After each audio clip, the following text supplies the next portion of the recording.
Let me create a few blank things. So Money has posted this code. Let me try to explain this code for you. Okay, so what is happening here, people?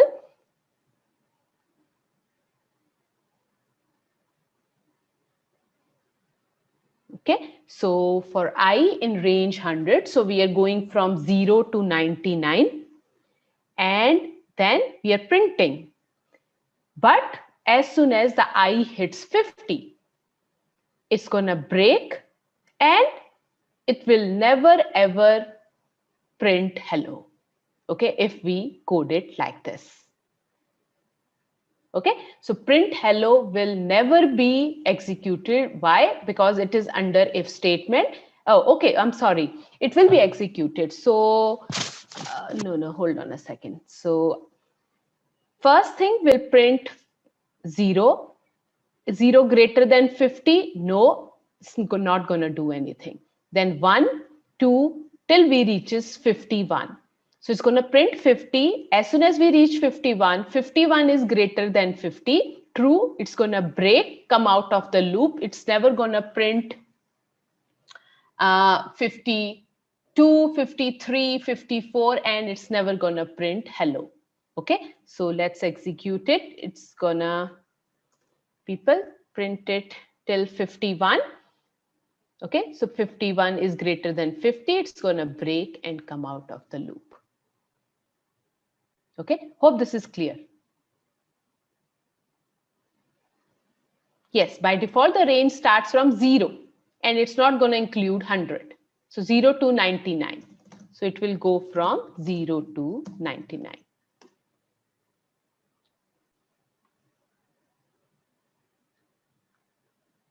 Okay, let me take another example that Money has posted. Okay, so what are we doing here? So for I in range 1 to 6, so it's going to go from 0 to 5. Oh, no, actually it's going to go from 1 to 5 because we have given starting and ending position. Okay, for I is divisible by 3. So 3 is divisible by 3. Okay, so for 1, it's not going to do anything. For 2, it's not going to do anything. For 3, it's going to go inside this if statement. Print the string of I, which is 3 is divisible by 3. Pass is not doing anything here. It is just acting as a placeholder. Probably there is something that upgrade people wants you to write here something. So that's why they have given placeholder here. Otherwise, it's not going to do anything. If statement will be executed only once for 3. Okay, and this pass is not doing anything here. It is just here for some placeholder. I hope this is clear. Actually, it should have been like this, else. Okay, let's execute it. So this is going to say 1 is not divisible by 3, 2 is not, 3 is. And here pass is just doing just a placeholder. Probably they are asking you to write something here. That's why they have given you this pass. Hope this is clear, everybody.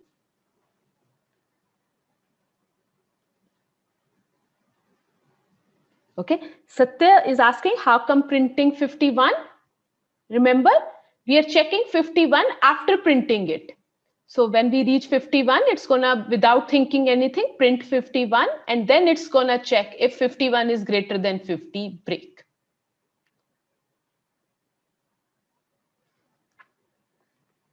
Okay.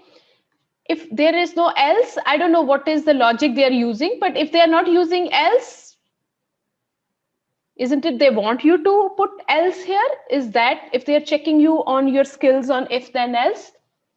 Probably that's why they put pass here. So just check. I don't know that particular thing. But even if the else is not there, because now this is going to only print after we have come out of the loop. When we have come out of the loop, which is when I is equal to 5, That's why it is only printing 5 is not divisible by 3.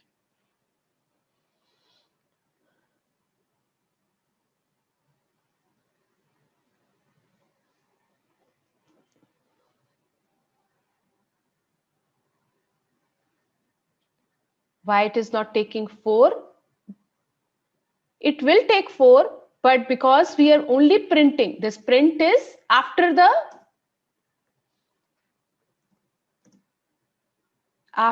loop.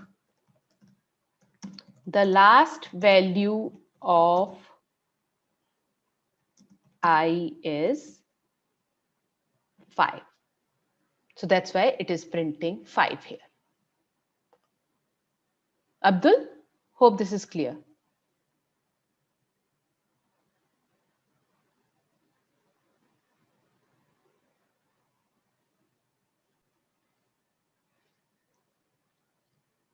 Okay, great.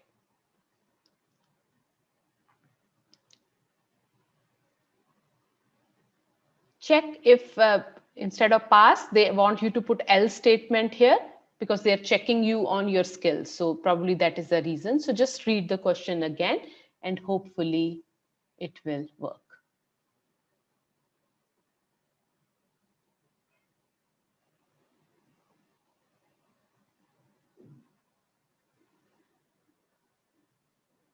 Oh, you're saying, yes, we can put it like this also. So if we put it within the for loop, that's just going to print everything. You need not to even give else statement. Okay, so this print statement is within the for loop, but not in the if statement. So this will also work well. No need to give else also.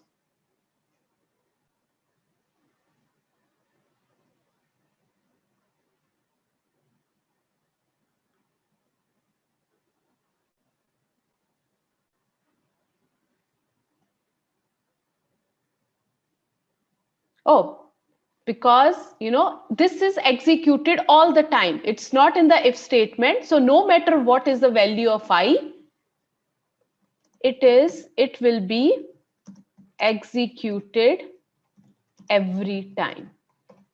So even with 3, because you are not checking it, it's outside the if statement. So for loop doesn't think, it just prints this thing, right? So that's why you need to put else here.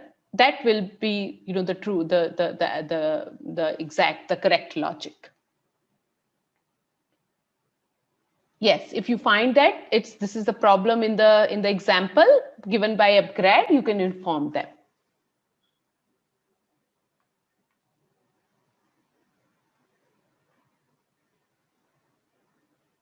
Okay, but I'm not sure. Past statement, probably they are asking you to put else statement here. People, this will be executed all the time. Okay, this will be executed all the time. This print statement, because there is no logic here. So it's going to print for 1, 2, 3, 4, 5. This is only executed once as soon as this condition becomes true. People, think deeply, you will get it. It's not that difficult. This print statement will be executed all the time.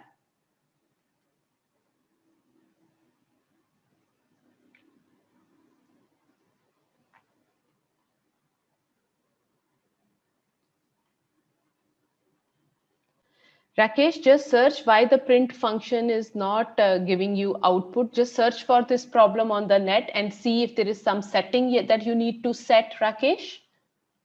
Okay, by default, it should work. I don't know, there must be some configuration problem with your Python.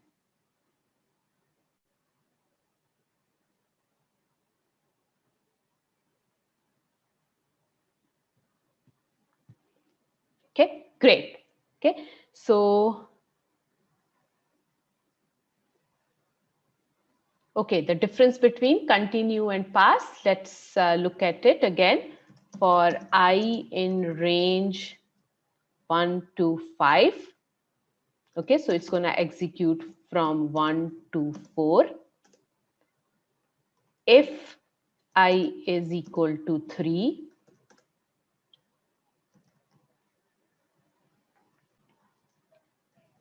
continue and print I. Okay, so let's look at it. So what I'm saying, print I. So print I is outside the if statement. So it's going to print every time, print it for 1, 2, 3, 4. But when I'm saying that if I is equal to 3, continue mean do not execute print I when I have hit continue. When I hit continue, it's automatically gonna go to 4. So it's not gonna print I, not printing for 3. Because when it's 3, I'm saying continue to the next iteration. So it's not gonna print 3. Okay, so let's run it. But when I say pass means it's just a placeholder. It's not gonna stop any command. It's not gonna stop execution of any command. This will not do anything. This is just acting as a placeholder. Probably business will tell you to code something else when I is equal to 3, but right now it's not gonna do anything. It's gonna print everything from 1 to 4. Rechin, hope this is clear.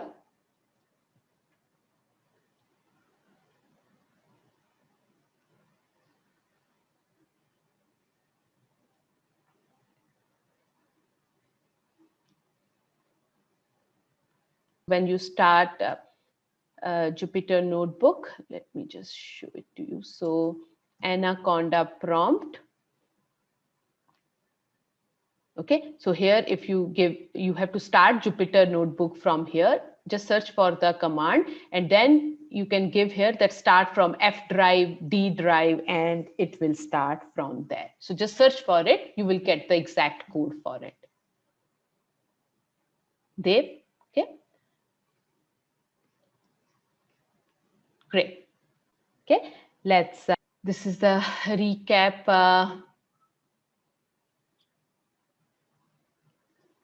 recap slide from our last session. Okay, it's a good reference point. So we talked about strings, lists, tuples, sets, and dictionaries, and it tells you which are mutable, which are not, and their particular syntax. Okay, so today we're going to start with functions. So without any further delay, let's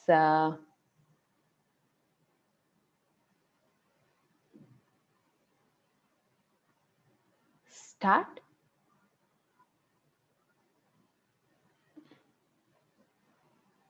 Okay, Dave is again asking the question. So break. So let's try this code with break also.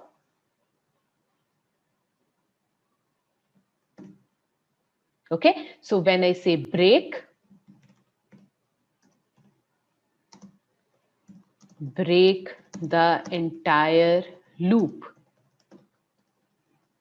and not printing 3, because when we've hit 3, it's going to break the entire loop. So control will automatically immediately come out of the loop. So it's not going to print 3. It's not going to print 4.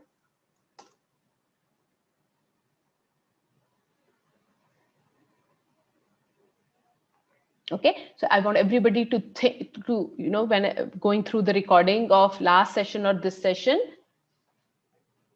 pause the recording, think deeply wherever I'm explaining these, try code with different options, then you will be able to grasp it fully.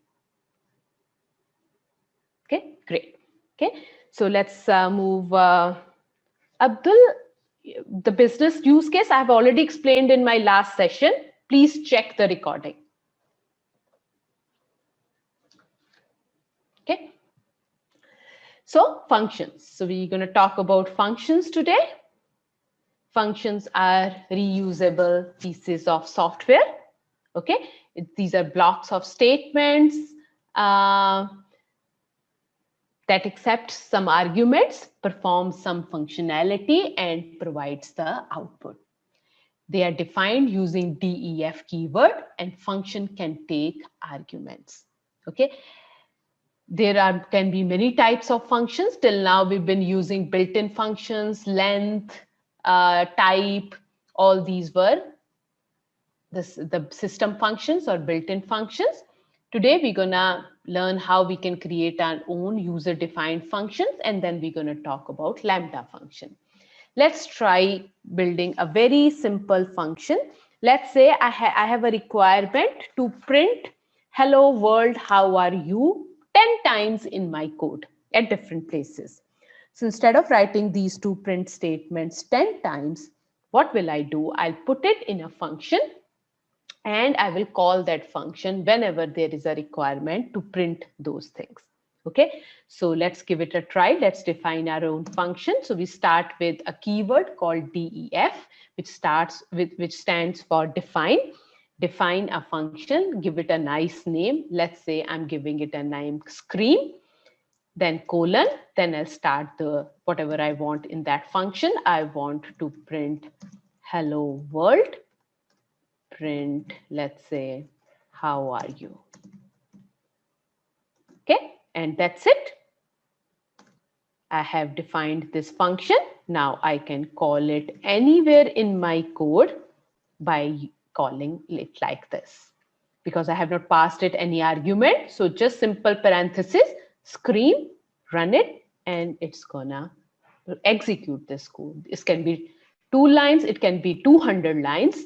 And every time you call that function, it's gonna execute it. Okay. People who have not gotten the recorded link from last 2 sessions, please check with your batchmates how they have gotten it.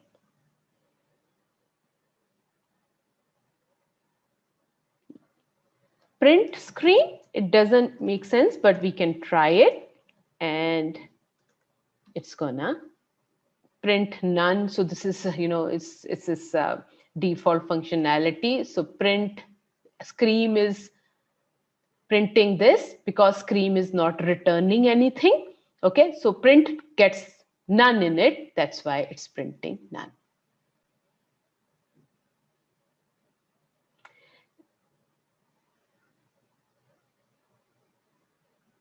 Yes, scope of this function is limited to this workbook only. If you want to make it available to anybody else, again, you're going to learn about how you can create bunch of functions, pack it in a library, and make that library available to the whole Python community. Okay, that's how we use other people's libraries. What are those libraries? They have their own user-defined functions in those libraries, which we call to reuse them.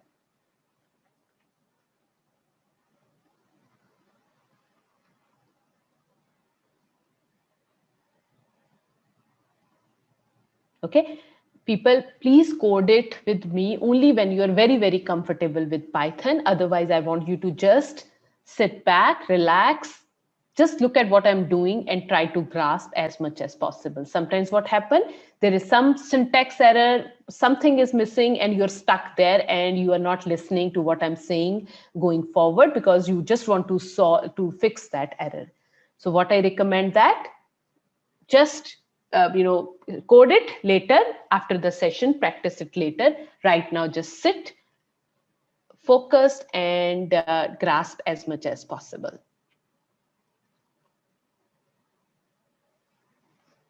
Okay, Niranjan, why it has returned none?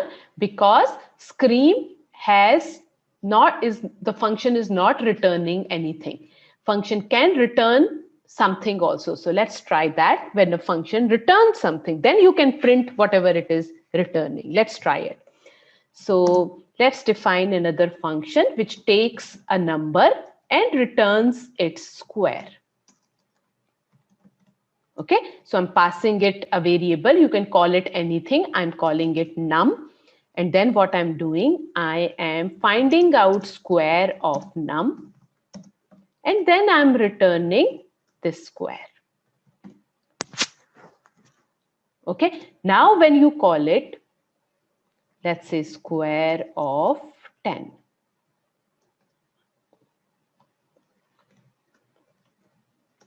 Okay, so it is returning 100 and it is returning that. If you try print square, now this will not return none, it will return whatever this function is returning. It's going to print that.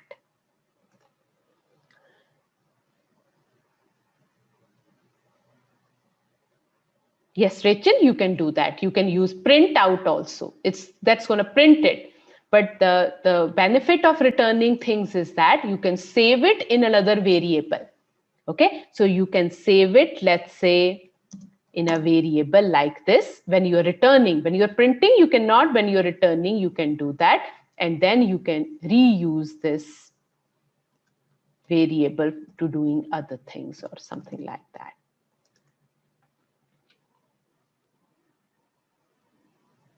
Yes. Alt enter to run that cell and then create a new cell underneath it. Rakesh? Shruti, hope the difference between return and print is clear. Return will return something which you can save it in another variable.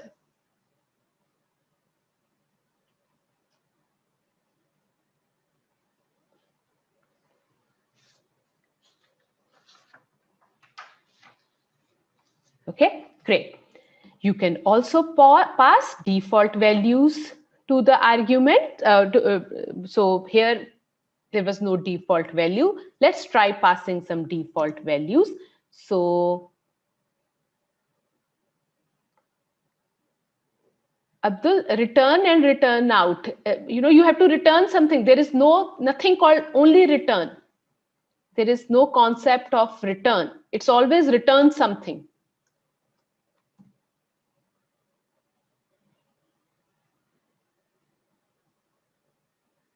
Okay, so let's try default value. So what will happen? So if we define it, let's change it and say num is equal to 5. Okay, let me just copy paste it again. And this time I can define its default value as 5. If I execute it and if I call square of 3, it's going to return me 9. If I simply say this, so what do you think, people? What will this return? Yes, it's going to take the default value as 5. Okay, you can also pass dynamic number of arguments. For example, let's say you want to define a function called multiply. It's going to multiply whatever you pass it. Okay, so let's call it product. Okay, and I have no idea. I can pass it 2 numbers, 3 numbers, 10 numbers, and it's going to return me the product of all the numbers. If this type of requirement is there where you don't know how many arguments will be passed, you can define the arguments. You can prefix it with the star, which will tell the Python that the number of arguments are not fixed. Dynamic number of arguments. And then what will you do? You will run a loop here. Okay, product. So let's me define a variable prod as 1, and what I'm doing multiply prod with I. So I start with 1. Let's say I pass 2 arguments here, 10 and 20. So it's going to do 10 into 1, and then whatever I get in the next iteration, it's going to do 10 into 20, and then it's going to keep doing that for all the arguments, and then I am returning prod. Let's give it a try. Product of 10 and 20. Oops, we did something wrong. Oh, it's not this, sorry. Prod is equal to prod I, not that one. Oh, okay, I did that also. So people, either you can do this. Okay, it means the same thing. Prod is equal to prod multiply I. Okay, and now you'll get the right thing. Now you can pass it more than 2. Okay, 5, 6, 7, 4, 3, 2, 9.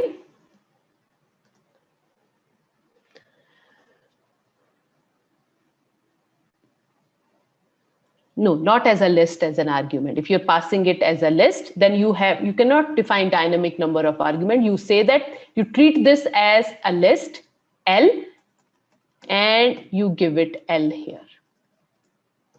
If you want to pass it a list, then there is no need of dynamic number of arguments, because you know that the list can have any number of arguments. It's only when you don't want to pass it a list, you just want to simply pass the parameters. Okay, star sign tells Python that there can be dynamic number of arguments.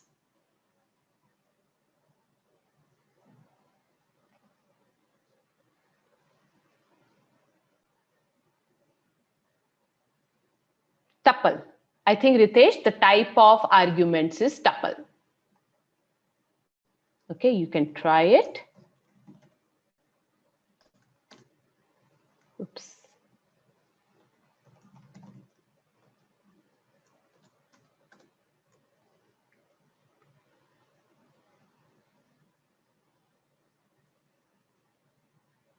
Okay, you can print arguments also. That's absolutely fine.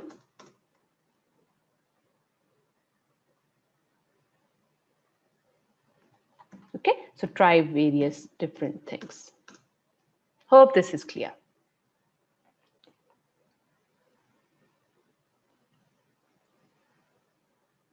Yes, Rakesh, you can do that. Every list has an implicit index, as we talked about. So you can probably do that.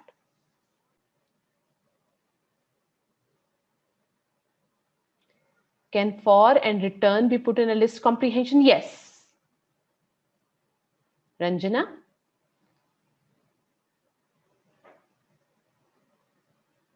Because you are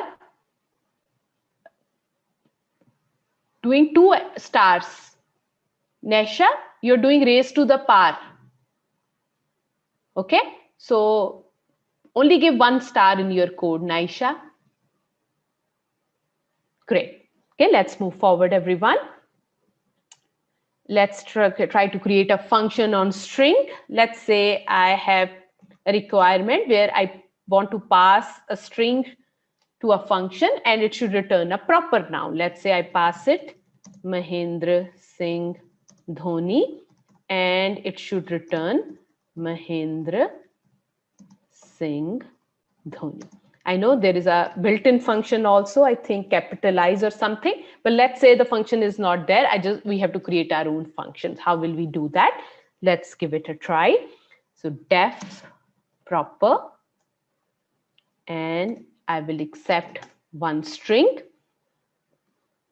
Then what I'll do, I will define another blank string where I'm going to store my result. Okay, and then I'm gonna start a loop where I'm gonna read each word. So for word in s dot split, remember split function splits the string and put each word in a list.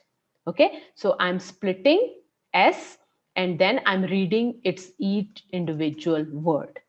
After that, what I'm doing, I am concatenating it with P. Okay, and then what I'm doing, so in the first iteration, the word has Mahendra in it. So I'm taking M of Mahendra, which I can take by doing this, word 0. So word 0, word has Mahendra in it, word 0 will have M in it. I will change it to upper. And then I'll concatenate it back with Ahendra, which is start from 1, go till the end. Okay, and then I will keep doing that and return P, which is the proper noun. Let's try it now. Proper Mahendra Singh Dhoni. Oops, we made a mistake. We have to put space here also. So what I'm doing, I'm gonna put a space every time I do it. So another problem, there is a blank in the beginning. So what I can do, instead of returning P, I can do return P dot L strip. I can do that also. Now we are fine.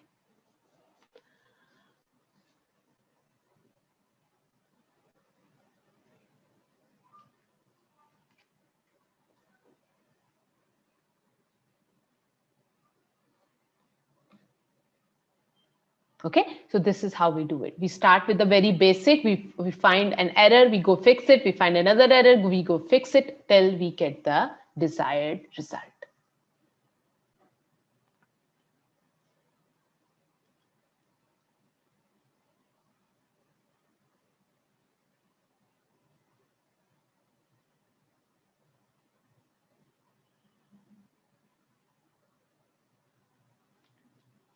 Great, Abdullah.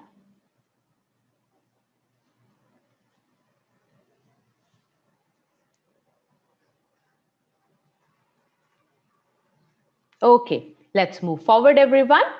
So I'll give you a few resources. You create more functions.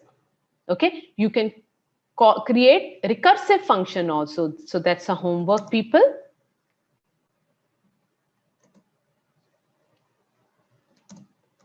Create factorial, find factorial. You people remember factorial in mathematics? Factorial of 5 is 5 into 4 into 3 into 2 into 1. So just give it a try how you can write a function which will return the factorial of a number. Hint is that function will call itself. Okay, so just give it a try.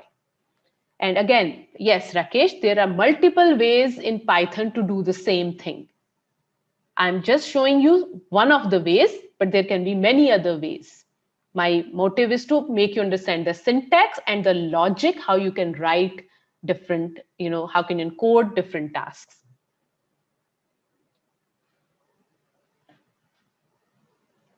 Okay, great.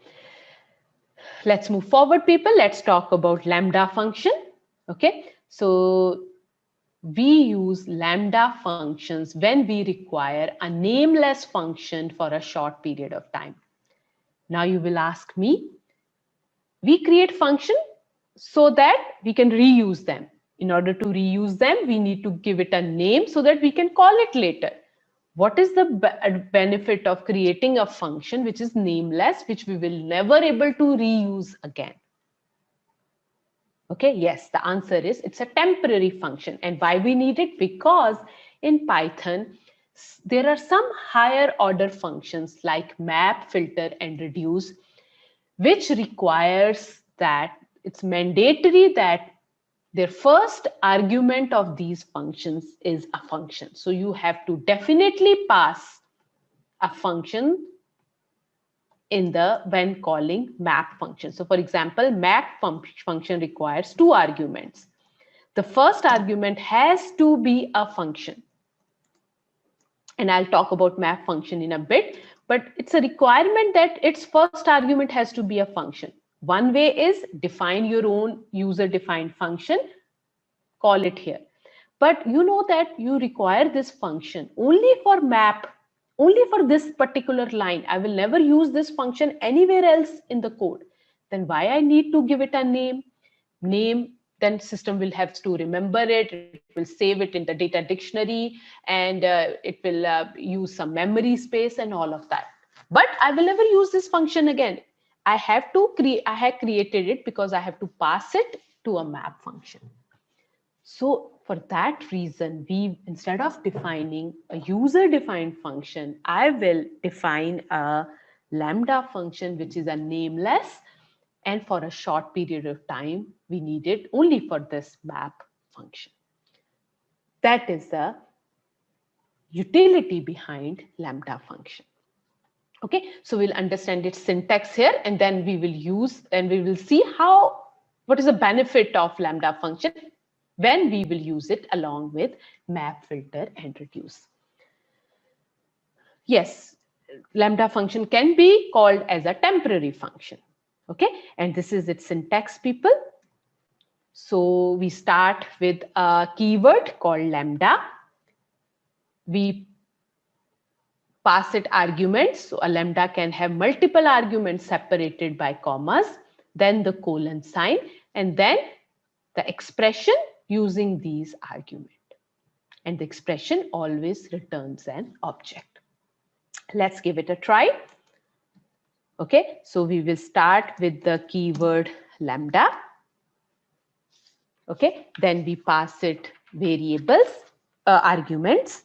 Okay, let's call it x comma y, then the colon, and then the expression. Let's say I'm doing x raised to power y. So this is my function. I can either store it in a variable or I can just pass the arguments like this.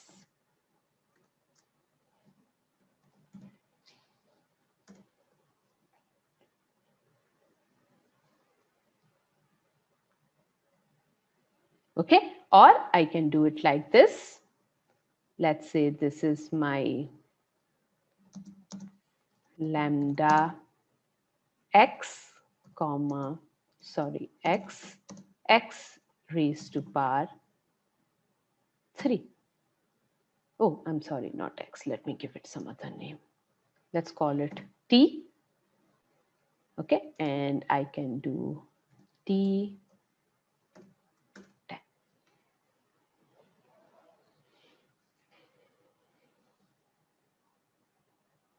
Yes, this t function is any other variable. It will act like any other variable defined in this Jupyter notebook and can be reused anywhere in this notebook. Abdullah?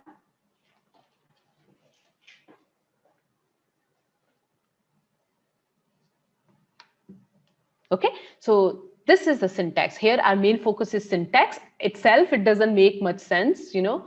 Here also in a way we are giving it a name. So lambda function itself is not of much use, but when we use it with map, filter, and reduce, its true benefit comes in the front. Okay, so now we have understood the syntax of lambda. Now let's see how it can be used with map, filter, and reduce. Again, these three functions are very important in Python. And many times in interviews also they ask this question, that what are the usage of these three functions. These are also used in big data concept. If anybody has heard about it, there is a tool called, or a concept called MapReduce in Hadoop, which is used for big data analytics. The similar concept of MapReduce is used there. So let's try to understand it fully. Okay, so map, filter, and reduce. All three of these are convenience functions that can be replaced with list comprehensions or loops. But they provide a fast, more elegant, and shorthand approach to some problems. Okay, so whatever you can do with map, filter, and reduce can be done either with loops or with list comprehensions. So they don't do anything special, but they provide a faster way of doing things, more elegant way of doing things. Okay, let's try to understand that. So map, let's look at this first. Map is used when you need to map or implement some logic or some function on various elements at the same time. Let's say I have a list and I want to find out the squares of all the element of that list. Okay, let's say I have a list of strings. I want to apply uppercase on all of the elements of the list. Okay, so when you want to apply some logic or some function on each element of the list or each element of the tuple or the set or the dictionary, we use map function. We can do the same thing using for loop, reading one element at a time and doing things, but performance wise, that will not be very efficient. So comparing performance, map wins. Map works way faster than for loop. The advantage of the lambda operator can be seen when it is used in combination with the map function. Map is a function with two arguments, map function sequence. The first argument function is the name of the function and second a sequence. Map applies the function to all the elements of the sequence one by one. It returns a new list with the elements changed by function. Okay, so let's give it a try. Remember, let's say we have a list. Okay, so let's say list is 2, 4, 6, 7, 9, and I want to find out their squares. I want to create a new list which gives me the square of all these elements. So what do you think, people? How can I achieve it? Let's say the map function is not there and we have to do this thing. How will we do it? Yes, Yash, very good. We can do it with use of for loop, right? So we will create an empty list. We will write a for loop, read one element, find its square, append to the list, and then keep doing it. It can be done with for loop, but imagine there are 10,000, or let's say there is 10 million elements in the list. For loop are not very efficient when we are dealing with large amount of data. Okay, even list comprehension, Rachel, list comprehension uses for loop only. They are not very efficient because they're still using for loop inside. It's just a concise way of writing code. Rachel, efficiency wise, even list comprehensions are not that effective if they're using for loop. Okay, so map gives a better, more efficient way of doing the same job. Okay, so how? Let's try it. Again, for loop, you already know. Let's try to do it with map. So we will start with map function.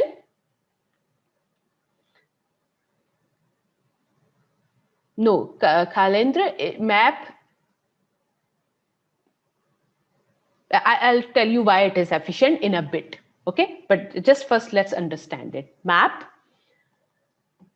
What we are gonna do, we have to write a function. The first argument is a function, remember? Function and then sequence. Sequence is the sequence of elements. So in this example, our sequence is L. And we have to write the function which we want to apply on each element. So we're gonna use, either we can use user-defined function, but let's try it, a lambda function. So what I'll write the keyword lambda, the arguments, there is only one argument, x. X will get a value 2 in the first iteration, then 5, then 6, and so on. And what I want to return? I want to return the square of this 2. So this is my function which I want to apply on each element of this list. This is what map does. Okay, if I run it, it's going to return me the map object. By default, it's an object. I have to convert it to list. You can convert it to list, tuple, set, whatever you want. And then it's going to give me the list. Okay, now why it is efficient? It is doing for loop behind the scene earlier, but how it internally works, because we are dividing this task and applying this function on this element has nothing to do with applying the same function on this element. It means that I can break this big task instead of sequentially doing this processing. First find out 2 raised to power 2, 5 raised to power 2, 6 raised to power 2, like that sequentially. Map function breaks this task into subtasks. It breaks this list into multiple lists internally and apply this function on these sublists, same time doing parallel processing. So if it's a 10,000 elements list, it divides it into 10 lists, 1,000 list each, 1,000 element list, and then apply this function parallelly on these 10 sublists, returns the result, collate the result, and give it back. That's why it is faster than the for loop.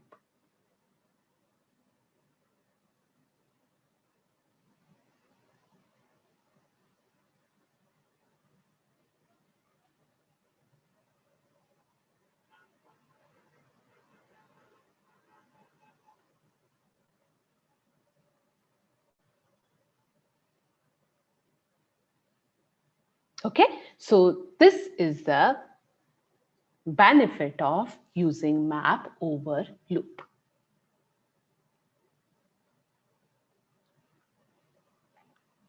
Yes.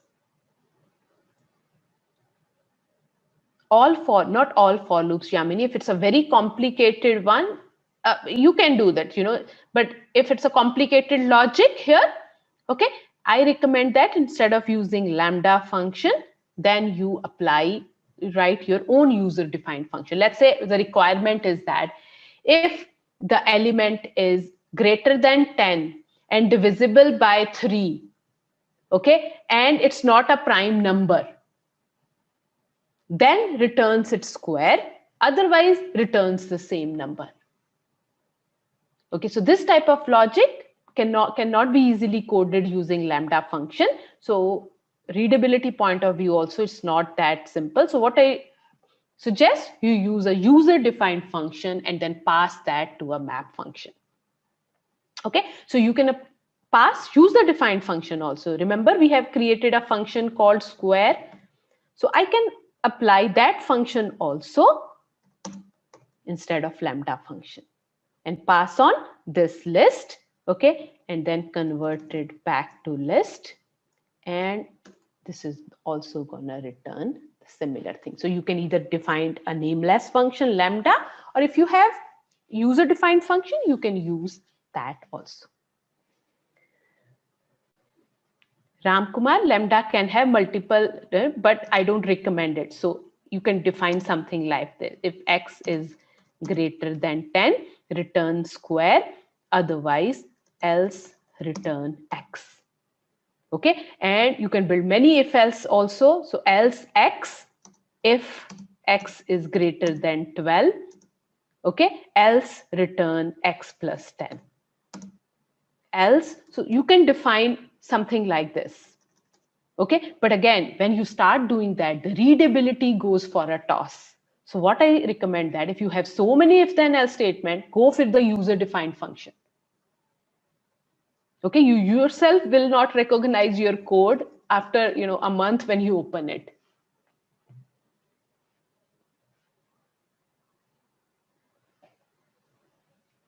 Okay, so this is how the map function works. So you can not only pass one sequence to it, you can pass multiple sequence. Let's say that example also. Let's say the requirement is pairwise. We want to do pairwise sum.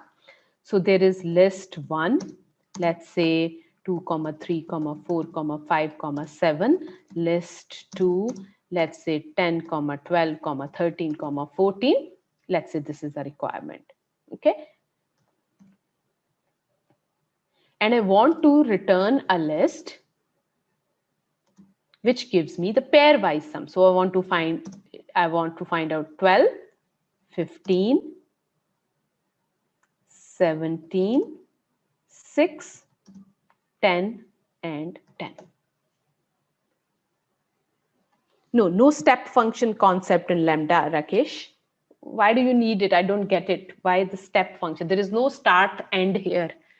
Why we need step function? Step function comes when we have start end.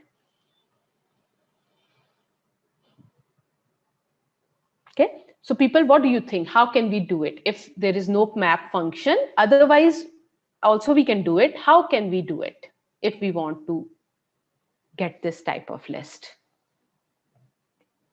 We can use addition. Dhirendra, how? If you're saying list 1 plus list 2, no, this is not going to give this output if you do list 1 plus list 2. List 1 will plus list 2 will just concatenate it, right? I told you that when we were talking about lists. Yes, very good, Punya. PRM.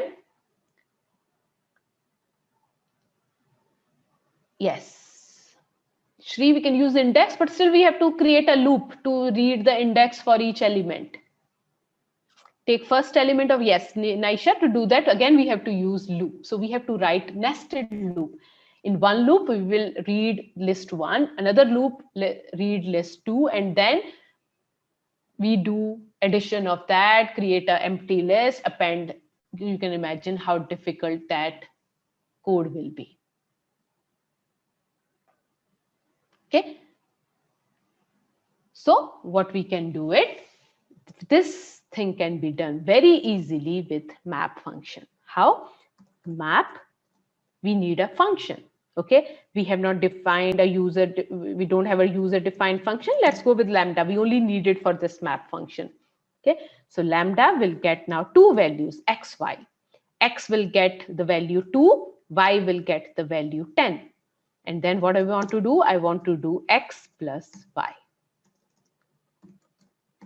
And then, I'm sorry, x plus y, because we are passing it two variables, x and y, we need to pass it two sequences. So we will pass list 1, comma list 2. We can pass 10 lists also and define 10 variables also and give an expression. And then finally changes it to list.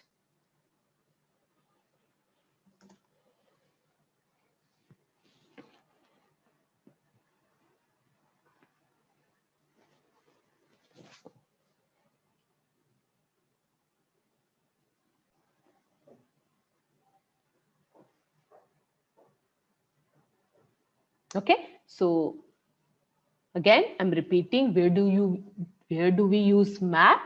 When we want to apply some logic on each element of a list, we apply map function.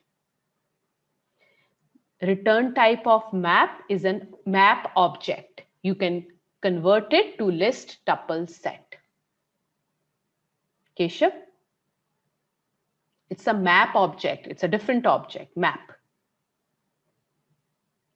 Okay. So if the number of elements are not same, no matter. Doesn't matter. Okay. So let's say this has 6 elements, this has 5. It will just ignore the last element where it doesn't have a pair. Okay. And give it only till 10.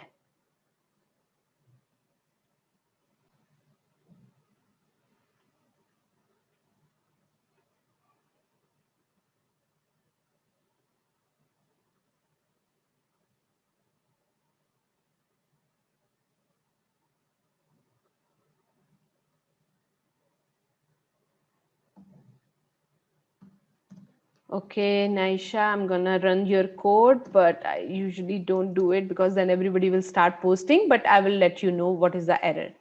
So let's run it. No, I'm getting it correctly. Just check it out, Naisha.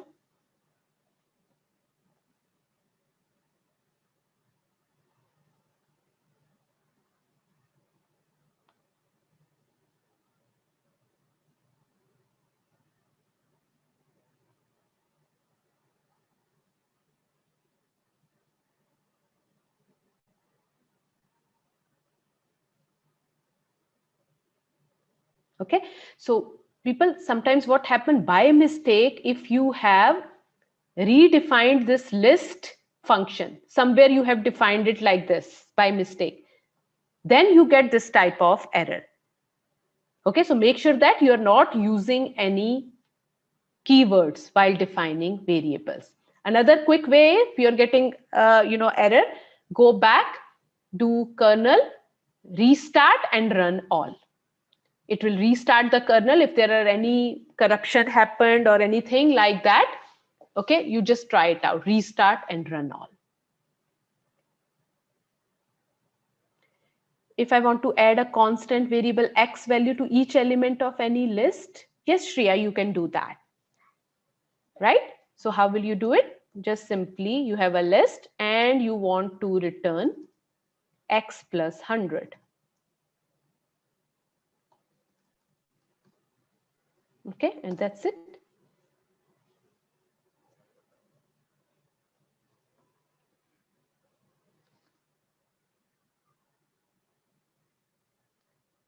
Yes, Rakesh, kernel will restart. All the variables you have defined will go away and it's going to run all the cells again and those variables will be redefined, right? Hardik, I just saw that. Different number of items, don't worry. It's just going to ignore that. Ignore. So here it is 6 elements, here it's 5 element, right?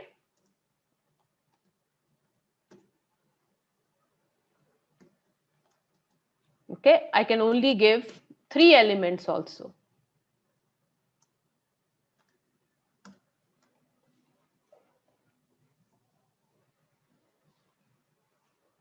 People pay attention. Don't ask me questions which I've already shown before. Do not code with me if you are not, the speed is, you're not able to catch up with me. Okay, just pay attention. Give me your 2 hours, these 2 hours. You will have plenty of time later on to practice on your own.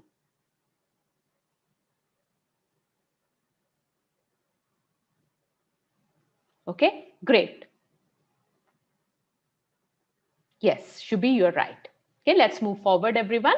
So another function similar to map is filter.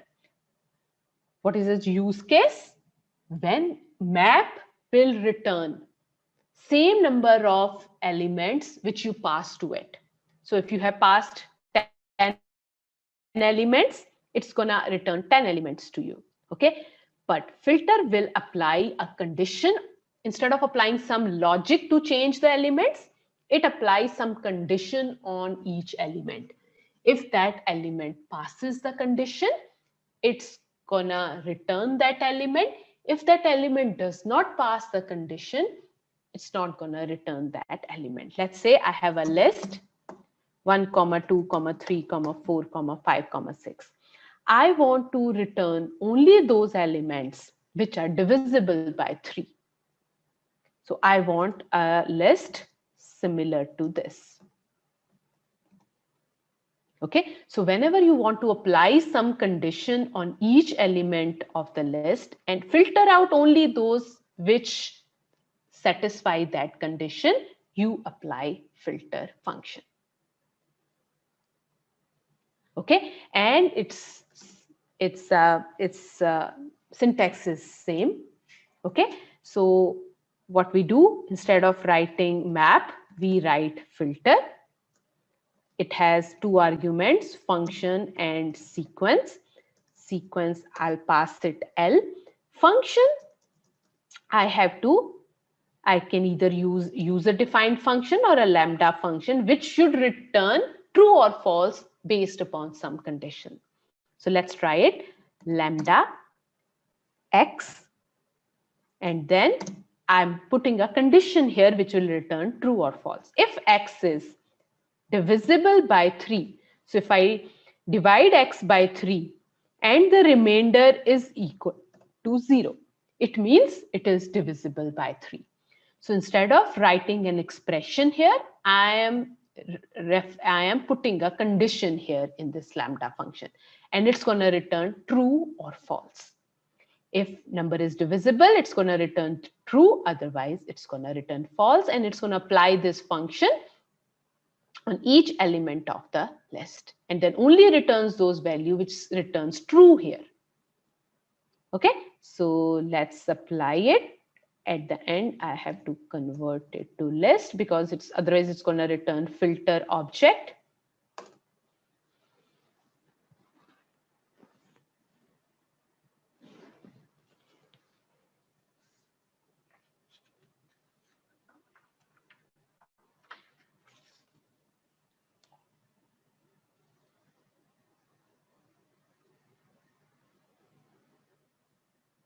Okay, let me show you one more example of filter. Let's say I have a list of names of people. Okay, let's say Sam, Tom,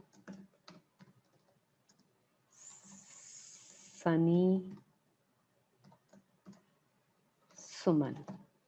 Okay, I want to return only those names which starts with S. Okay, one way is again write the for loop, check each element if it starts with S, append it to the list. Again, not a very efficient way. The better way is using filter. Filter, I'm going to pass it names, which is my list, and then I'm going to write the lambda function here. Lambda, okay, X, and X dot, I can write it many way. I can do X0 is equal to S, or I can write X dot starts with S. Okay, so if it starts with S, it's going to return true, otherwise it's going to return false. At the end, convert it to a list.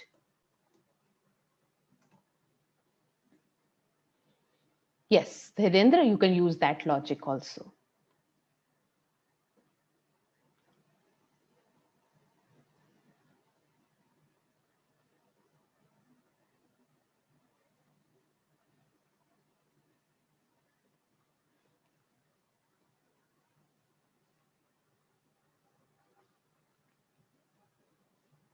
Okay, now let's make it a little bit more complicated. Let's say S is not, Suman is not S capital, small. But I want to get all the S's. Doesn't matter if it's a lowercase or uppercase. If I run this, it's not going to return Suman. So what you can do, you can first convert X to upper. So you can apply multiple methods in the same line. So first convert it to upper and then looks at if it starts with S or not. This way it's going to return everything. So it depends on the requirement. If you want to get everything, doesn't matter which case or only typical case.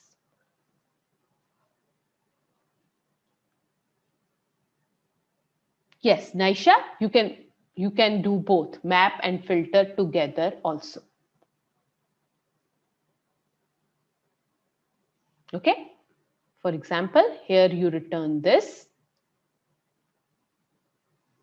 Okay, you can apply the filter command on it, right? Give me only which are divisible by 2.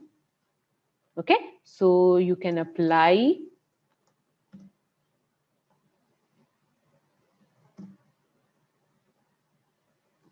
filter. You pass it as a second argument, and then you can apply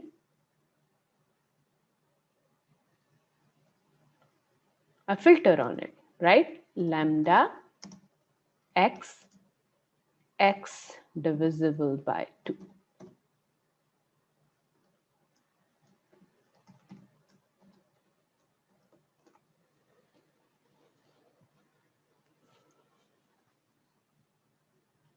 Yes, PRM filter always return a subset element from the main list. It can return everything also, depends if everything has passed on that condition.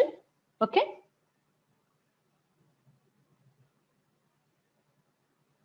Can we use filter for each occurrence of an object in the list? Rakesh, this is exactly what it is doing. It is putting the filter on each occurrence of the element of the list.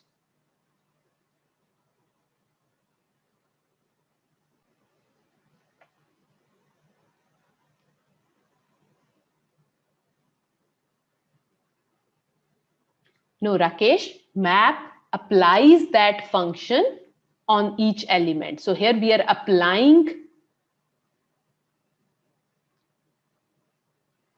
that function. So let me give you show you the same thing. So let's say instead of using filter, we apply the same thing but use map. So apply this condition on each element of this list. So I'm not doing filtering, I'm just applying this function. So I'm going to apply this function. So 1 divided by 3 is equal to 0. No, it's going to return false. So I'll get false for 1, false for 2, true for 3, false for 4, false for 5, true for 6. Okay, so if I run it, I'm going to get this. So map is applying this function on each element of the list and returning the output, whatever this function returns. Filter will check these true false and filter out only those which returns true. Yes, you can do that also. Money, you can pass on 2 sequences and apply conditions on different ones.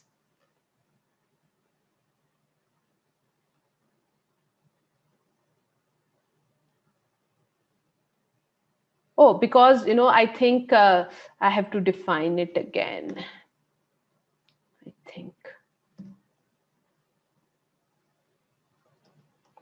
Yes, because, I ran it multiple times. So that's why I think the list 1, I don't know. I changed list 1 somewhere. So I hope this is fine now. Yamini?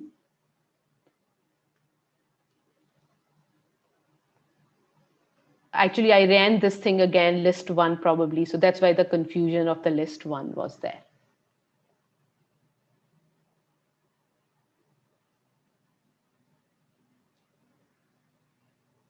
Yes, we can use map filter for dictionary also.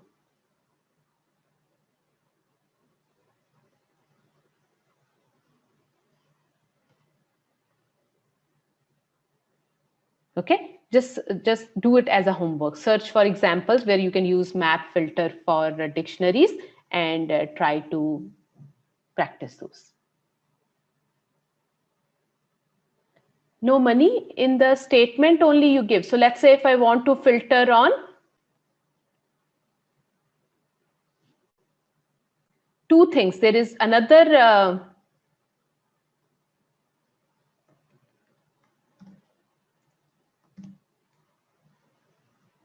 okay, so let's say there is another list here, people.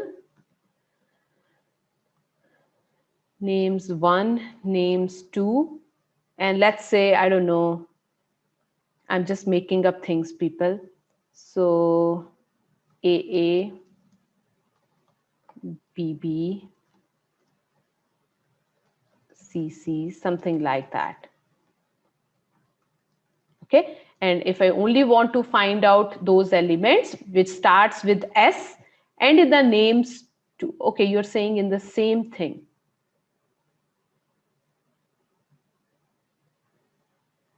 Oh, okay, I'm sorry, I didn't get you. So yes, we can do that also. So if I want to filter it out, that it starts with S and, remember, we can use and here, and X dot ends with, is it ends with something?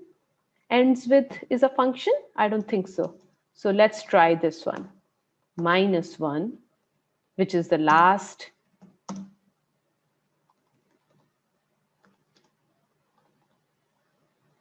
ends with M.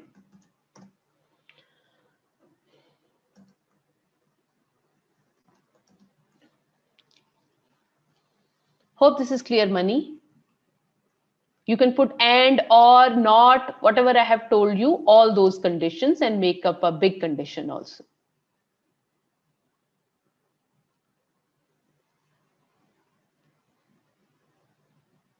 Okay, so the last function in this series is reduce. Okay, so let's understand its use case. Okay, so reduce function. So what does it do? It has the same 2 arguments, list and the function. And how this works internally. It applies this function iteratively on each element. How? So it it always takes 2 arguments. It always takes 2. You cannot change it. It's fixed. Okay. In reduce, lambda or whatever function you use, it accepts 2 arguments, x and y. Okay. X will be the first, and you can only pass one list to it, not 2, 3, 4 like map filter. No, you can't. Okay. So you pass it only one list. It takes x as 47, y as 11, and then it applies this expression on it. So 47, 11, it's going to apply plus 58. Second iteration, x becomes 58, y becomes 42, and it's going to do x plus y. 58 plus 42, 110. Sorry, 100. And then it's going to take x as 100, y as 13, and it's going to do plus, and it's going to return 113. So this is how internally the reduce function works. Okay, so the function reduce continually applies the function func to the sequence. It returns a single value. Okay, map and filter are built-in functions, so you can use it as such, but reduce is not a built-in function, so we have to import it from a library. It is coded in library called function tools. So I'm importing reduce function from that, and this is a syntax for it. From library function tools, import reduce. Okay, now we can use reduce function. So reduce, let's take the same example and then pass it a list. 47, 11, 42, 13.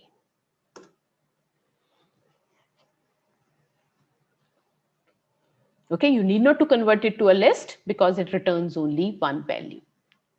Okay, let's try a few other examples. Find sum of first 100 natural numbers. Okay, you can quickly do that by using reduce function. So reduce lambda x comma y, x plus y, and let's pass it range 1 to 101.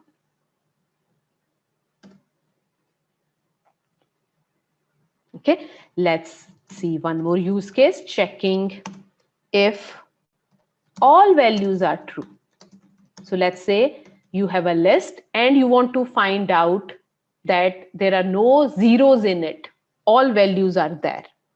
Okay, again, you can use the reduce function, lambda x comma y, and you will find out bool of x and y. So remember, x and y will return if anything is 0.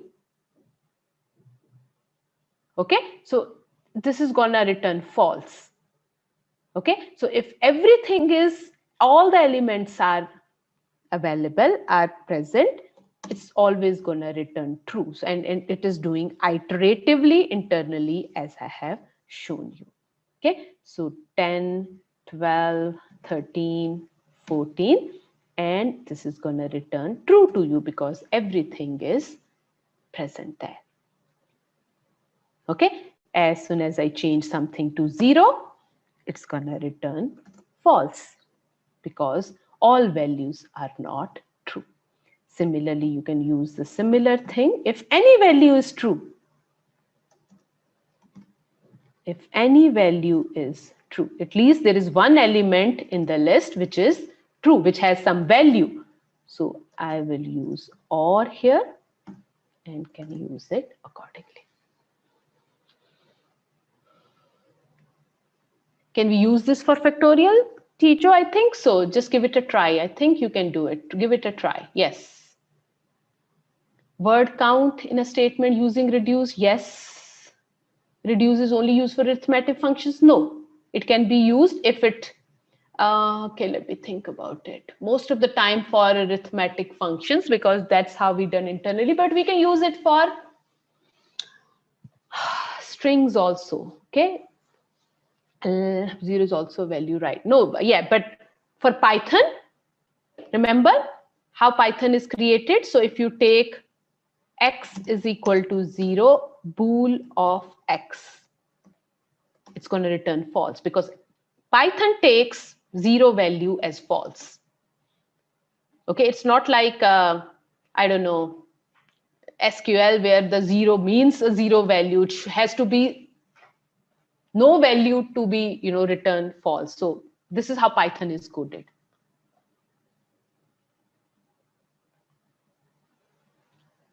Now I shall share some resources which have one example with map, reduce, and filter. Again, you have to build a logic for that. But you should understand the syntax and where to use what. Okay, you can use reduce for string also, people. Let me just give you a quick example. Let's say how we can do it. Let's say, I don't know, names AA, okay, ABC, comma, DEF, IJK. People, again, I'm just thinking aloud. Okay, reduce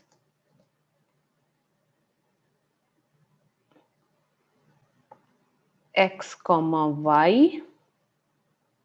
Oh, sorry, lambda X comma Y, X plus Y. Okay, and then names, right?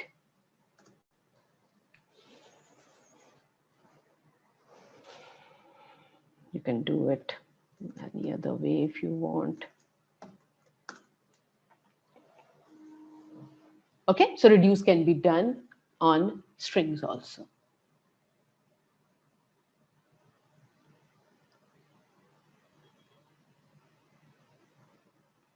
Rakesh, map we use to apply some logic on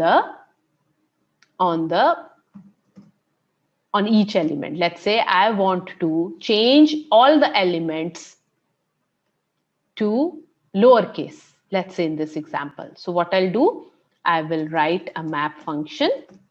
I'll take the first element, the first value, and apply x dot lower.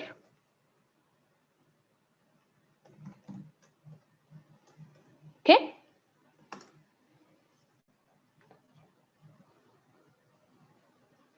Whenever we want to apply some logic on each element of the list, we use map. Rakesh, hope this is clear.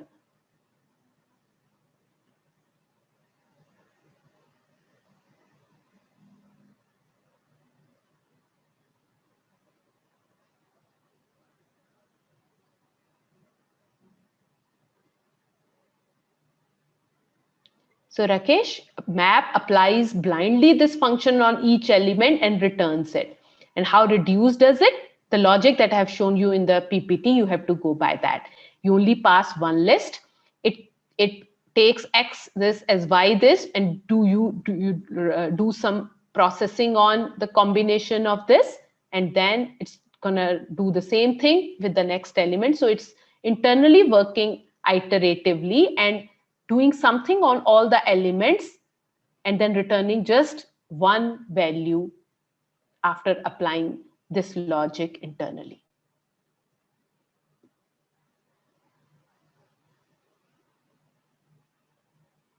Yamini, this is a use cases. Checking if all values are true. Checking if any value is true.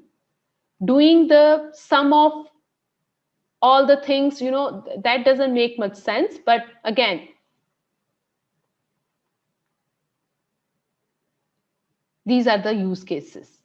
Return all the sum of the list,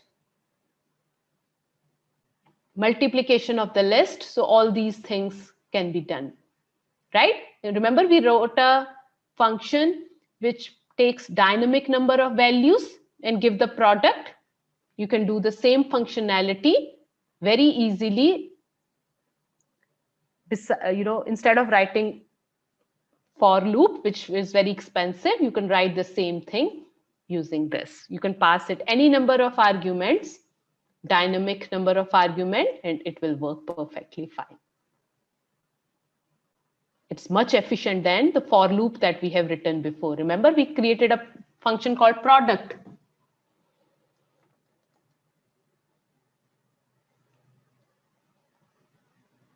Yamini, I just showed you another thing. Finding the product, right? And you can do complicated things also. Finding the product, okay? If X is greater than, I don't know, 50, something like, so you can build logic here also. Only multiply when it's more than 50 or more than 40. So it's not only for plus, you can write many more things, Yamini.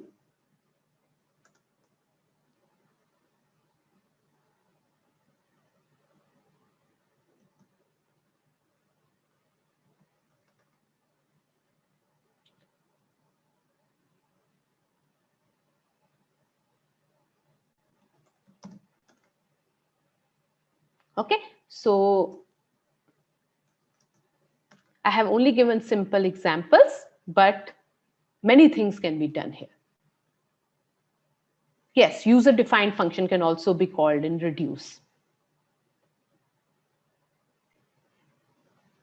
Okay, great.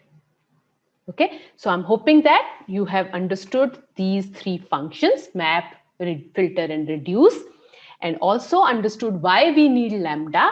On its own, it has no value, but along with map, filter, and reduce, you can utilize this function.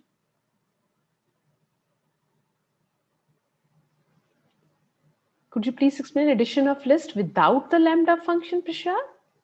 What do you mean by that?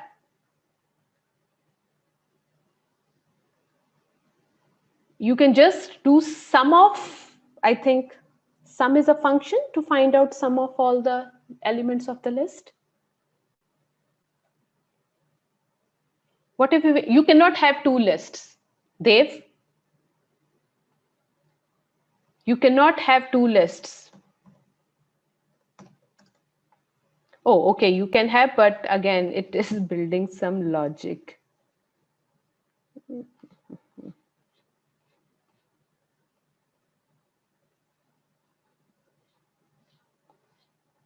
Oops, it is applying some logic to it, but people don't go with that. Just simply understand its basic use. Do not overcomplicate it. These are used to do small tasks on a large amount of data. Okay, just go through this. It's help. There must be some logic if you pass two things. Okay, I didn't try it before. Okay, but just understand it's basic thing which is used 90% of the time. Iteratively adding something.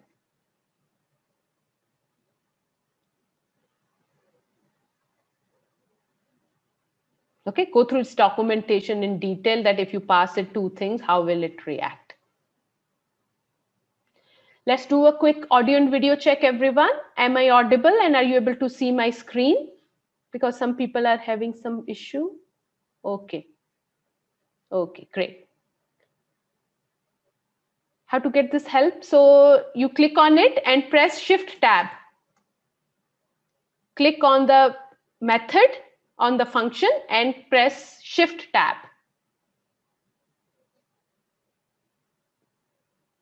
Move forward, people. Let's talk a little bit about objects and classes. Again, I will not go into detail part of it. As a data analyst, again, unless we are working in a very niche project where we are creating our own objects, our customized objects,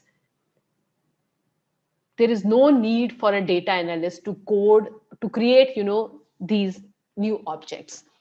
For most of the time, for whatever work we are doing, the existing objects,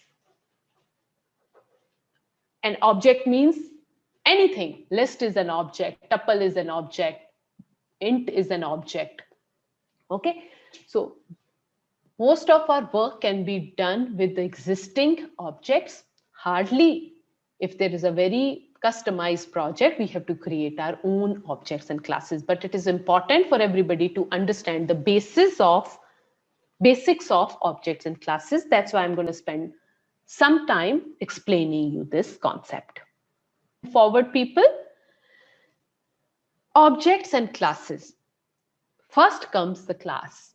What is a class? A class in Python is a blueprint from which specific objects are created. So somebody in Python has created an object, a class for list. Every time we create a new list, we are creating an object of that class. They have created an object for dictionary. I'm so sorry. They have created a class for dictionary. Every time we create a dictionary, we are creating an object from that class. Every class has some characteristics. They have some data. They have some functionality which you can do on that class. Whenever you create an object from that class, all those attributes, data, functions will be available for that object. We humans are also class, right? There is a class for human. You, me, everybody are objects of that class. That class has some common things. Every human being can, we can read, talk, not read, probably talk, walk. Okay, these are our common characteristics. So human is a class. You, me are its objects. Okay, so a class in Python is a blueprint from which specific objects are created. It lets you structure your software in a particular way. Classes allow us to logically group our data and function in a way that it is easy to reuse and a way to build upon if need to be. You can imagine a blueprint of a house as a class.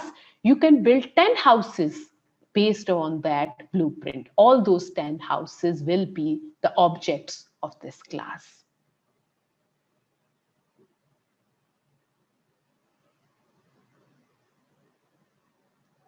Okay, so this is the idea behind class and object.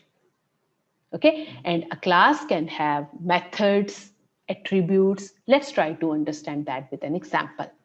Okay, so let's say we are running an organization and employee have some common data and common functionality. For example, every employee has a first name, last name, email address probably, and some salary and some functionality can be applied on it. We give them increments, or we can find out their full name by concatenating first name and last name. So very, very basic things. Okay, so employee can have data, employee can have some functionality.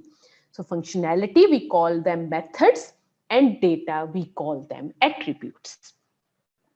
So let's first define a class, then we can create many employees, and those will be the objects of that class, inheriting all the attributes and methods. Okay, let's give it a try. So class is a keyword. We start with class and we give the name to that class. Let's call it employee, then colon, and then first we have to define its main function. Like in C or Java, where we have, I think, something called main function. In Python, we have a function named to_init to_. It works like a main function. Init stands for initialization. So this, whenever you call this class, this function runs the very first time. This is the first function that it runs whenever you define the class or whenever you define an object using this class.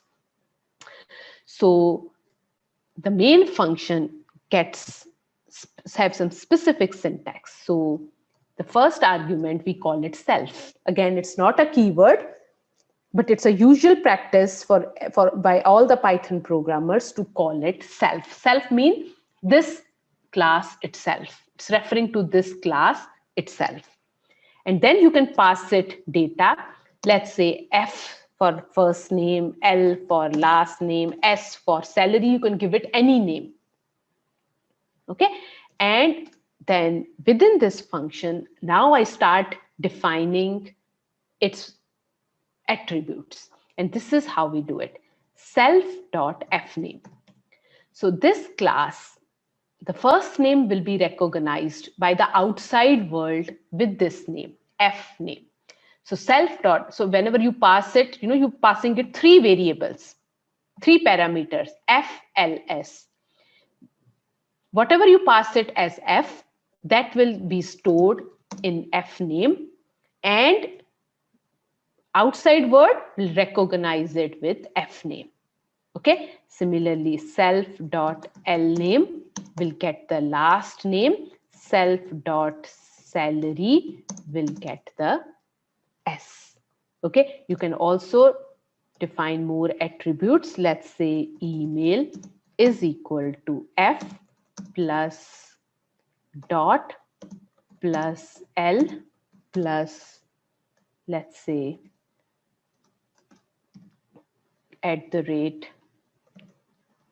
@company.com. Yes, you can use this in place of self, but I do not recommend that, because you have to use the commonly used standards while doing Python programming, because this is the code which not be read only by you, but by the people who's going to maintain them, right? So it's a good practice always to use the standards which have been provided by the Python community. Okay, so that's it. We have defined a class. Let's run it. The class has been defined. Let's create a few objects using this class. How can we do that? emp1, let's say I create this variable of type this class. So how will I do it? I will call it like this, employee. And then remember, we have to pass three variables to it, f, l, s. Let's call it Rahul Sharma, and let's say salary is 10,000. Another employee, another class, another object, employee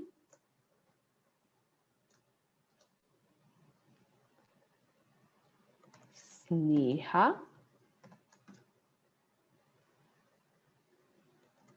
Patel 20,000. So we have created these objects. If you say type of emp1, it's going to tell this is of employee class. Okay, now you can use all the things we have defined for emp1. Remember, emp1 will get these four attributes: fname, lname, salary. So if you do emp1 dot tab, remember people, we used to do it with list, tuples, which shows all the methods and attributes of it. So these are the attributes. I will also show you the methods in a bit, but right now we have just defined the attributes. Okay, so emp1 dot, let's check lname, emp2, let's check email,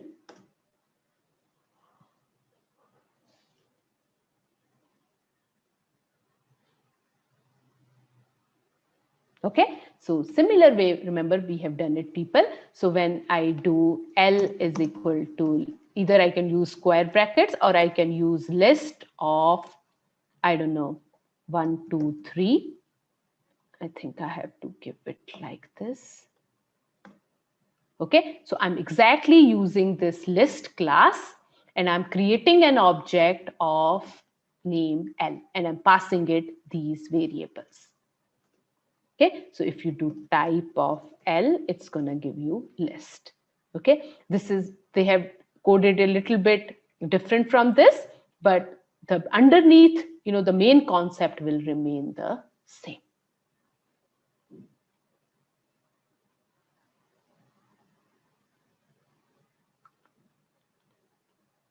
No, Sony, there is no one function that will give all the arguments. No.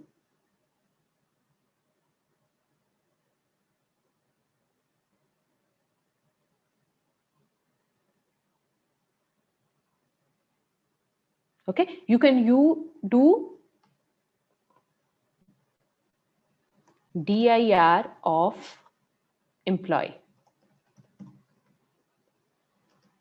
Okay, it's going to give you many attributes which are its built-in one. Okay, but no, I don't think this will work. No. Let's try emp1.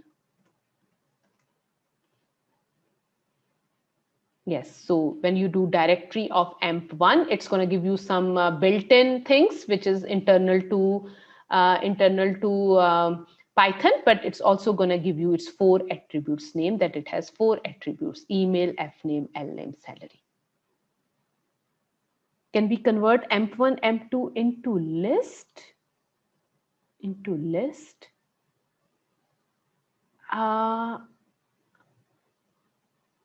It's a class. You cannot convert it to, it's an employee class. It's an object of type employee. So I don't know, okay, you can create a list, but what is the benefit of that?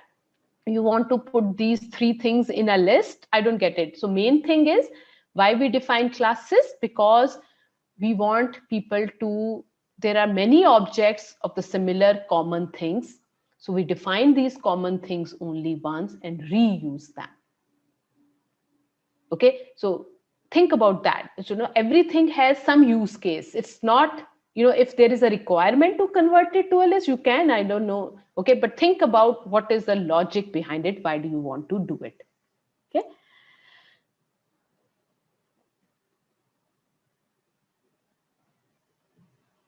How to view both the employees with one command? You can't.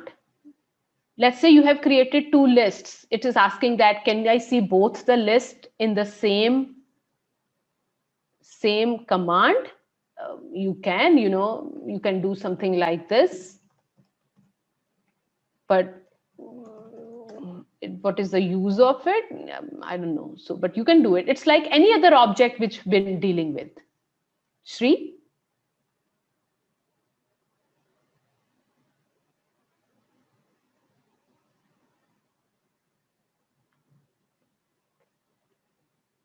Can you create a list of objects? I think you can. Okay, you can at least create a list of their attributes. So I can create a list of something like this.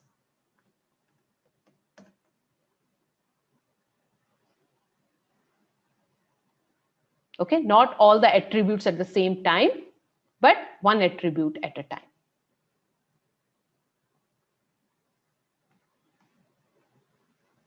Okay, so again, you can create attributes, people, and you can create methods also. Remember, list has so many methods. Strings have so many methods. Similarly, you can define methods also. So let's enhance this. Let's enhance this class. We have only added attributes. You can add functionality also using different functions. So let's say I create a method in it. How? Let's say full name. Okay, let's call it full name and self.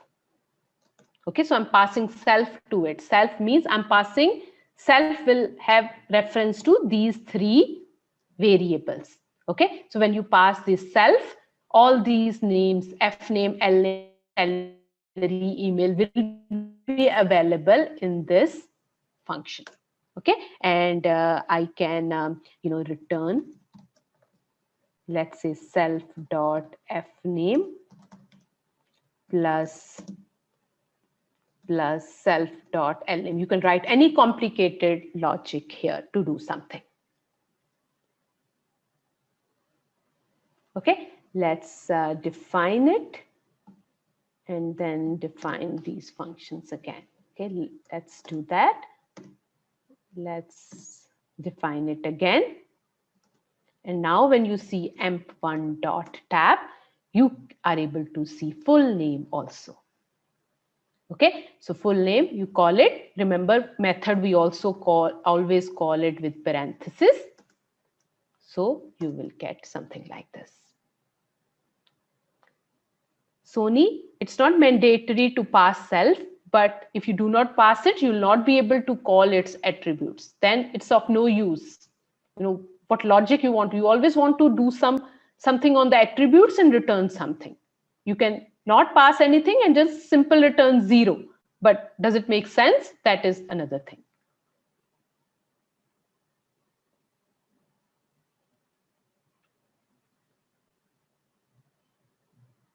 So Brinda, all the methods are, so that's the logic, you know, we want to make all of these as public. That's why we want to create this class, right? We want everybody to use these attributes. That's why we have created this, or by default, these are public.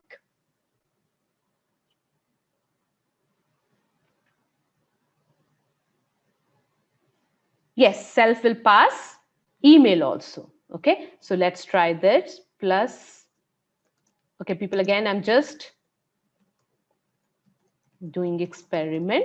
Okay.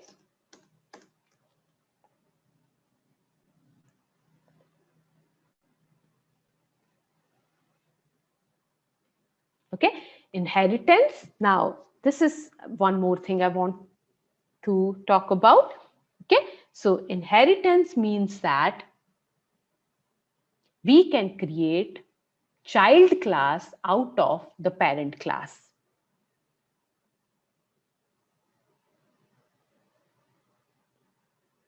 So Rakesh, yes, I pass the variables, right? Here I pass the variables. I can pass variables also. This is how I have passed the variables. And now Rahul will get a name, F name, Sharma will get L name, and so on. Okay, inheritance. So people, what does inheritance means? Inheritance allows us to inherit attributes and methods from the base parent class. This is useful as we can create subclasses and get all of the functionality from our parent class. Okay, so we can overwrite and add new functionalities without affecting the parent class. As we can see in the image, a child inherits the properties from the father. Similarly, in Python, there are two classes: parent class, super or base class, child class, subclass, or derived class. So in our example, let's say we have a child class. Say there all the employees, there are few developers. Developers have all the properties of an employee, but they have some of their own properties also. So what I can do, I can create a child class out of the parent class. So developer is the child class, okay, and employee is the parent class. So I can inherit all the properties of employee class in this developer class. This is how the reusability happens. Now let's say this new child class has a new attribute. Let's say we also want to store another attribute for a developer called language, in which language he or she is writing the code. So I want to add one more attribute to it. One way is define this whole thing again. Okay, but I don't want to do that because I want to reuse this code. Okay, but define one more attribute to it. So we can do that by doing this. So I'm again initializing this child class by using init, and I'm passing it again. Same thing, F, L, you can give it any other name also, S, and then I am passing it fourth variable called lang. And I'm telling it, take the first three arguments, same as my parent class. So I'm saying from the super class, initialize the first three arguments. And the fourth argument, I will define it on my own.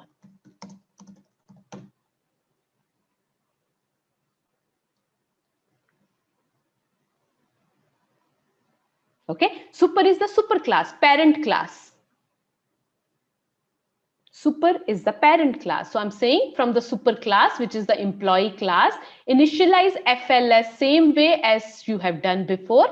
And it will initialize email also, everything else. Okay, it will run this initialization function. Okay, but I'm defining my own thing also, which is the language. Okay, that's it. And now I am passing it. I'm creating an object. Okay, let's say developer Rohini Kapoor.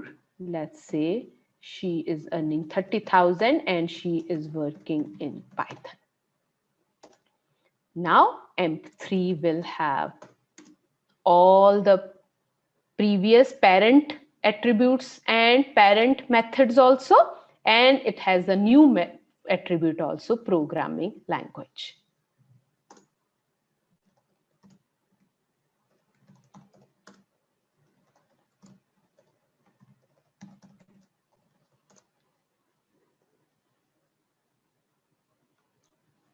Okay, so inheritance means child can inherit from the parent. Child can inherit from two parents also. So if anybody is interested, look for multiple inheritance in Python. Search for that and read material on that. You can have inheritance from two parents. Hardeep? It's not two child, Hardeep. It is two parent also. You can also have another grandchild also. Okay, so you can create class something using developer also. It will inherit all the properties of developer, and developer will have all the properties of employee. This is how the reusability works. Okay, the last thing I want to talk about in OOPS is polymorphism. Again, it's a very fancy word, but it simply means, people, that child inherits from the parent, but like in real life, child can have its own identity also. Let's say the child does not like the method of parent, full name. It wants to have its own full name method. It can have.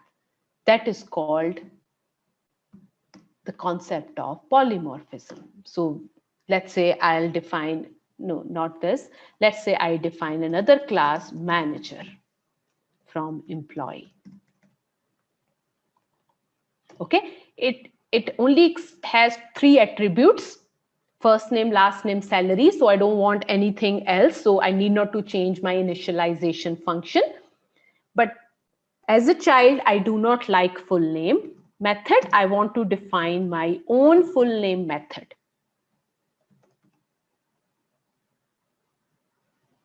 Okay, so remember, I used to return first name, last name, but this child says, no, I will return self.fname plus, let's say, blank plus self.lname, and I want to concatenate this with manager. Something like that. Okay, so this concept is called polymorphism, people, that child can have its own identity also, and it can changes the methods of parent. Okay, emp4 is equal to manager Richa Sharma, let's say 50,000. Okay, so emp4 dot full name. Rest of the things will be same, but this will be Richa Sharma, manager.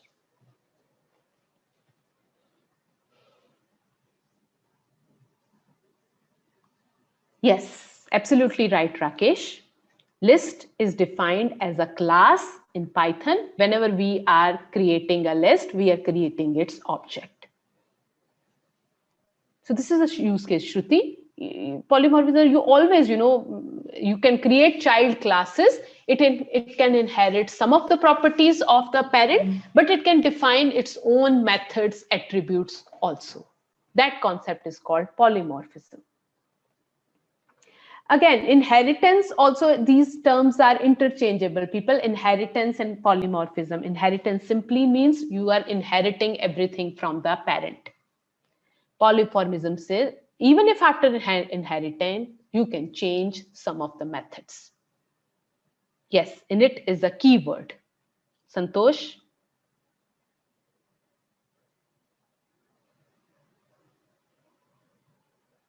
If we want to parent calls method full name from child class.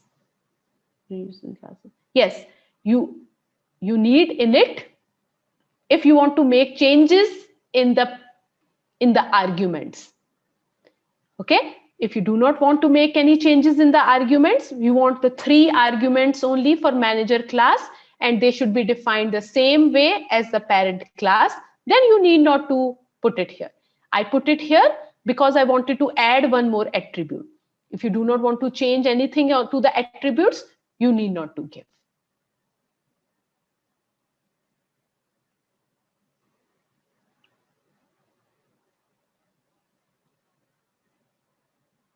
Okay.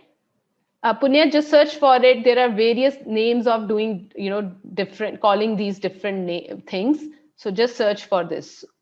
Overloading means, the simple definition of overloading is plus sign is an operator overload, means depending upon its parameter, the operator works accordingly. Similarly, depending upon the parameters, if the function does different things, it's called overloading. Can we have attribute outside a function in the class? Can we have attribute outside a function in the class? No, we have to define all the attributes in the init function. Okay, because this is the initialization class. Okay, great. So